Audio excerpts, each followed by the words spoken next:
Educatina, el sitio de educación número 1 de Latinoamérica. Hola a todos, en el presente video comenzaremos a estudiar qué son los sindicatos. Vamos a definirlo rápidamente.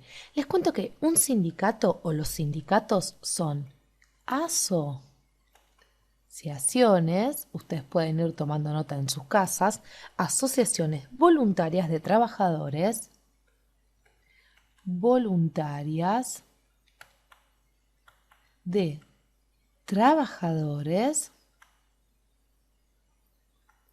que se reúnen o que tienen como objetivo defender sus intereses laborales, es decir, defensa de sus intereses, como decíamos, laborales, es decir, resguardar y defender los derechos que les corresponden como trabajadores, derechos tanto sociales, económicos, como asimismo los que comprenden al derechos del trabajo en sí. Entonces recordemos que los sindicatos son asociaciones voluntarias de trabajadores para defender intereses laborales, económicos y sociales.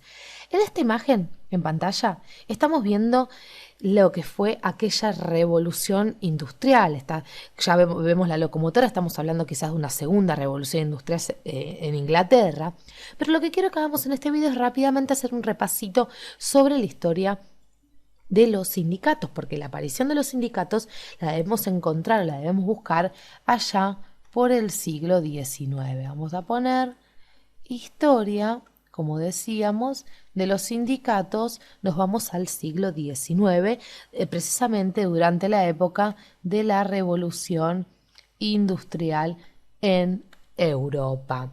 Es una época en la que se produce el nacimiento de grandes industrias, como vimos en nuestros videos de historia dentro de Educatina, especialmente lo que eran las del campo. Entonces, estos trabajadores se van a ver expuestos a constantes abusos por parte de la burguesía liberal y capitalista. Repetimos, invitamos a todos ustedes a que vean el video de Revolución Industrial dentro de nuestra serie de historia para comprender más esta cuestión. Básicamente, los obreros veían que los intereses nunca iban para sus lados, es decir, mejor dicho, los beneficios nunca eran para ellos, sino siempre para los burgueses. Entonces, frente a despidos, jornadas laborales de muchas horas, falta de condiciones de seguridad de trabajo, es decir, ante esta situación de desamparo, aparece poco a poco una especie de conciencia de grupo.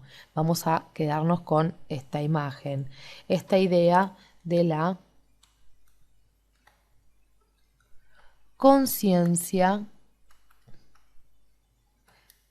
de grupo, como decíamos. Es decir, los trabajadores se dan cuenta de que solos pueden hacer poco. Entonces van a aparecer los primeros movimientos obreros, y no de forma general. Es decir, primero en una fábrica, luego otra, y así paulatinamente se van desarrollando, extendiendo por toda Europa. Como la revolución industrial comenzó en Inglaterra, es lógico que hablemos entonces que allí aparecen los primeros sindicatos. Entonces, los primeros sindicatos, es decir, estas agrupaciones de obreros que defendían sus derechos, aparecen ni más ni menos que en Inglaterra. ¿Sí? Fue en 1824, por ejemplo, les cuento rápidamente, que van a aparecer de alguna manera asociaciones obreras locales o de fábricas con actividades u oficios similares que tratarían de obtener mejores condiciones de trabajo. Con el derecho de asociación, conquistado en las luchas, por ejemplo, de 1824, se los digo rápidamente, en Inglaterra, se va a anular la provisión de los sindicatos que hasta ese momento estaba establecida y empiezan a desarrollarse asociaciones centrales, regionales y nacionales desde aquel siglo XIX, tal como las conocemos hoy en día. Vamos a ver en los próximos videos qué pasa con los sindicatos, cuáles son las características principales, cuáles son sus funciones para comprender aún más esta cuestión. Pero recordemos que los primeros movimientos obreros, esta conciencia de grupo y la conformación de los sindicatos se da en Inglaterra allí por la Segunda Revolución Industrial. Educatina te recomienda los siguientes videos para que sigas aprendiendo.